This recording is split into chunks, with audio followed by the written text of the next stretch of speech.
السلام عليكم. لدينا هاتف جي 3 برو، الشاشة مكسورة وزر رفع الصوت لا يعمل. سنقوم بفك الشاشة معا لنبدأ عملية الإصلاح.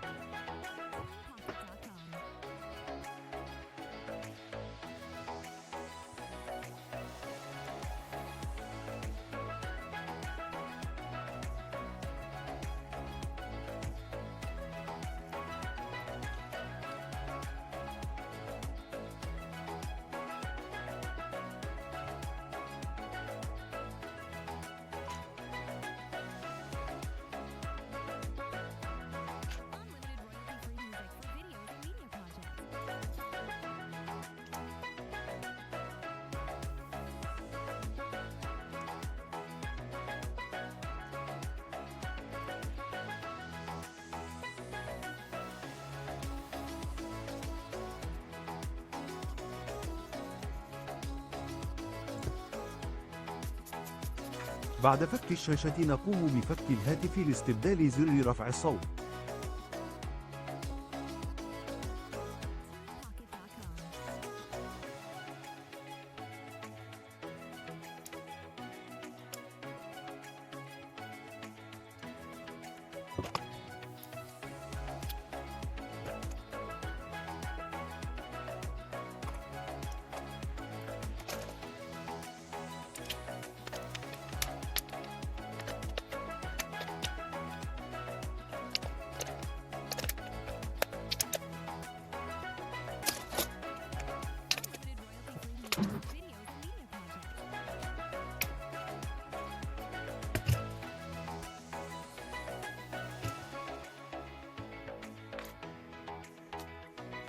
هذه هي الفلاتة التي يوجد بها الزر. نقوم بالفحص أولا للتأكد، وبعدها سنقوم بإخراجها واستبداله.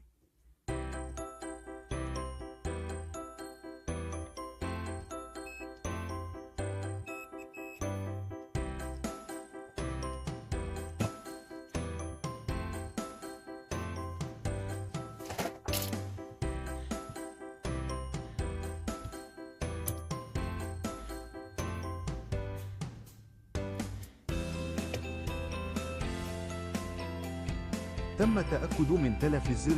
سنستخدم الكاوية العادية لفك الزر. لنذهب معا تحت الميكروسكوب. وضعنا القليل من الفلكس لتسهيل ذوبان القصدير. يتوفر لدينا فينوس فلكس نوعية ممتازة يمكنكم طلبه من خلال صفحاتنا على فيسبوك أو انستغرام.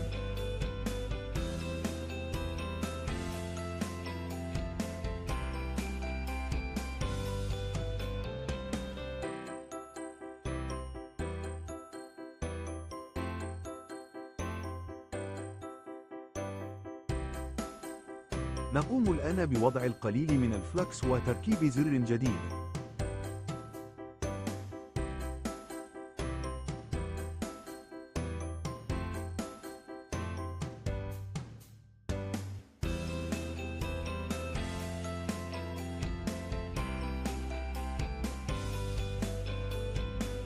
تم استبدال الزر بنجاح. سنقوم بتركيب الفلاتة وفحص الأزرار من خلال الآهو.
تم التأكد من حل المشكلة. هيا بنا لتجميع الهاتف وتركيب شاشة جديدة لإنهاء الإصلاح.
نتمنى أن ينال الفيديو إعجابكم. شكرا لحسن المتابعة. نلقاكم في فيديو جديد.